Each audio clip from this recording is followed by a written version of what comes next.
Hey everyone, it's Pam from Crafts by Pam, and welcome to my tutorial for the Pajama Crafter Stamps YouTube channel.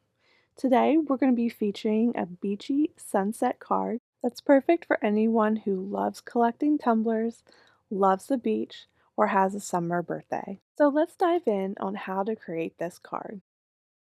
First, we're going to start with some Ranger watercolor cardstock cut to 4¼ by 5½. I'm going to use some of these full post-it notes to mask off the area where I'm going to create the ocean, create the sunset, and create the beach. So right now I'm going to be masking off the beach part, the sand part of the beach. So I'm just tearing some of this post-it note in half, making sure to leave some edges or rough edges there to make it more realistic to sand and how the waves come up onto the sand. So I've done two of those post-it notes and I just put them side by side together to create my area for the sand. For my ink blending, I'm going to start off with some Catherine Puller Buttercream ink. This is just a light tan ink, and I'm going to just use my blending brush here to pick up some of the ink and then slowly blend it onto my cardstock. And I want to fill in the entire area that I have masked off for the sand. And I just want to be careful around the edges of the post-it note to make sure that it doesn't come up at all. You do not have to get a complete perfect blend on that sand because I think it makes it look a little bit more natural when has some white spots in there. And so now I'm just using some over coffee light brown ink and watering it down. And I'm going to add some splatter to my sand to make it a little bit more realistic, since sand is made up of broken shells of different colors. So this will give a nice little touch to make it a little bit more realistic. I'm also going to do this dark brown ink icing on the cake and do the same thing I did with the light brown. So I'm just adding a little bit of water to water it down and then tapping onto my sand area. So your mask should still be on so that the rest of your card is not getting any splatter on it. I'm going to go ahead and remove the post-it note for just the ocean, and then we can go in and blend our ocean with this light blue cummerbund color from Catherine Puller. This is actually one of my favorite blues from her line. It does make a great ocean color. So I'm going to turn this to this side so it'll be a little bit easier to ink blend. And I'm just going to keep that straight line there where the horizon would be, and then blend towards the sand, but not too far onto the sand. It's okay if some of it overlaps onto the sand because it'll look like the water is overlapping the sand just like it naturally would at the ocean, but I don't want to mix up too much of that blue with that tan color. So I'm just doing it very lightly once I get to the sand part. I turned the card over just so I could see it a little better how far I was going onto the sand with the blue ink. So now we can go ahead and remove the post-it notes for our sunset sky. And you'll see we got that nice crisp line for our horizon. And I'm going to go ahead back and use some new post-it notes to mask off the ocean and the sand so that I can focus on just the sunset and not get any of the sunset color onto my ocean. So again, I'm using those full post-it notes. These are nice because the whole post-it note is sticky, so it's great for masking things off, whereas a normal post-it note is just sticky on one side. So first I'm going to start with my lightest color, which is this yellow sauna color. And I'm going to start at the bottom of the horizon and go ahead and start blending on.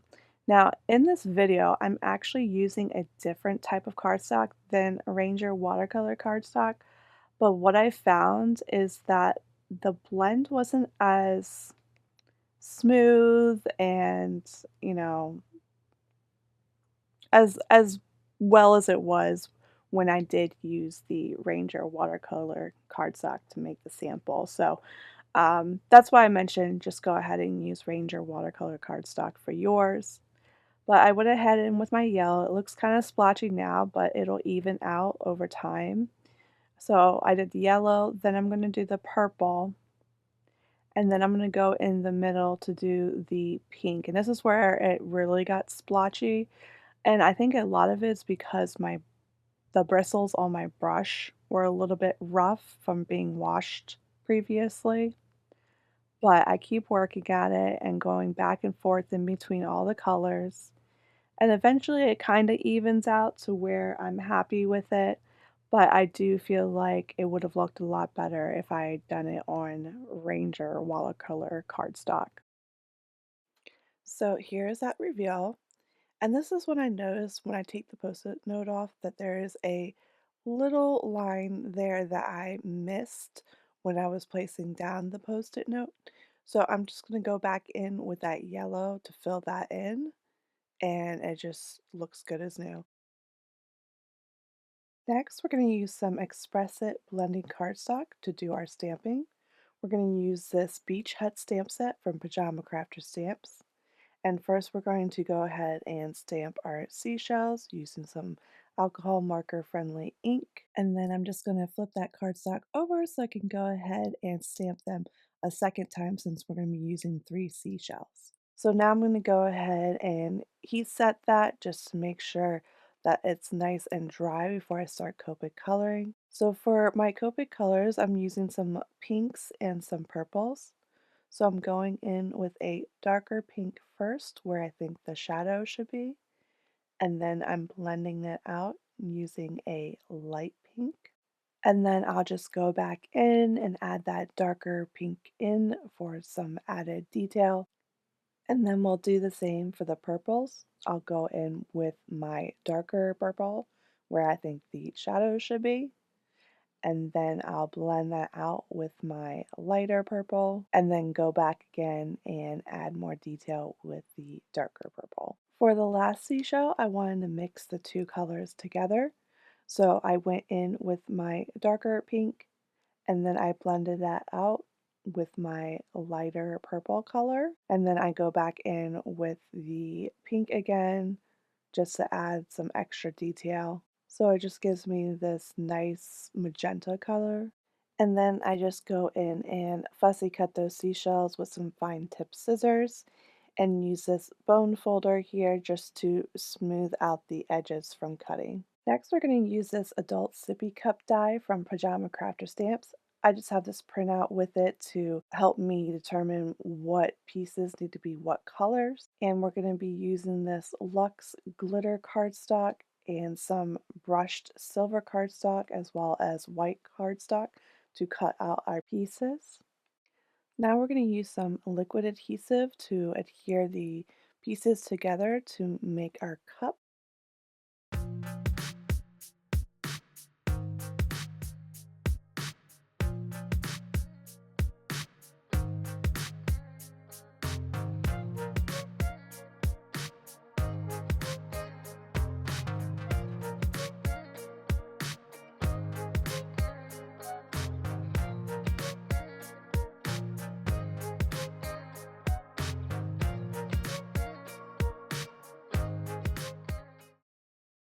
So here is our completed tumbler cup, all nice and sparkly and ready for our card.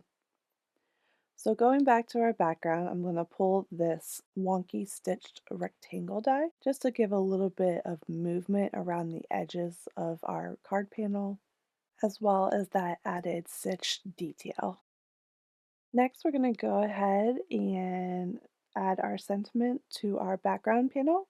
So I'm just lining up our finished tumbler so I can figure out where I want my warm birthday wishes sentiment to go. I'm using a T-square ruler just to make sure that that sentiment is straight. And then I can remove that tumbler, pick up the stamp with my Misty, and then ink it up with some VersaFine Clear ink. This really does give a nice crisp look to sentiment stamps, so I love using it anytime I stamp some sentiments. Then we can go ahead and stamp our other sentiments, which is life is better at the beach. So I'm first doing life is better, and I use a T-square ruler again to make sure that that sentiment is straight. Inked it up with my VersaFine Clear ink and Nocturne, and then I can go back in with at the beach and use my T-square ruler again to line it up and push it up to where it's a good amount away from the life is better, but not too far that it looks like it's two different sentiments. Then I go ahead and heat set that so that it doesn't smudge when I fussy cut it out. So I'm just cutting it out with some fine tip scissors and then smoothing out the edges with a bone folder. I do this anytime that I fussy cut just because it kind of leaves a little lip on the edge and the bone folder smooths that out. Now we can go ahead and glue down our die cut pieces. Again, I'm using liquid glue adhesive to adhere that sentiment to that glitter paper just so that it grabs the rough texture well. Then I'm going to line the back of that tumbler with some foam strip adhesive and foam squares. And that way we can add some dimension to our card by popping up that cup. And I just put it on a slight slant. And then I can go ahead and add my seashells. Because I want them to look like they're further in the background from the cup, I went ahead and used liquid glue adhesive to adhere them straight down to our beach. Now we can add our finished card panel to our card base, and I'm just using some foam tape adhesive to pop that up on my card for some added dimension. Lastly, I went in with a black glaze pen just to add some flying seagulls. Nothing with too much detail, just some little V's in the sky. So that finishes up our sparkly beachy birthday card. And I left the inside blank so that anything can be added depending on the person that you're giving it to. And there you can see all that sparkle and shine on the cup, perfect for a Stanley cup collector. If you like this card, please give it a thumbs up and subscribe if you'd like to see more.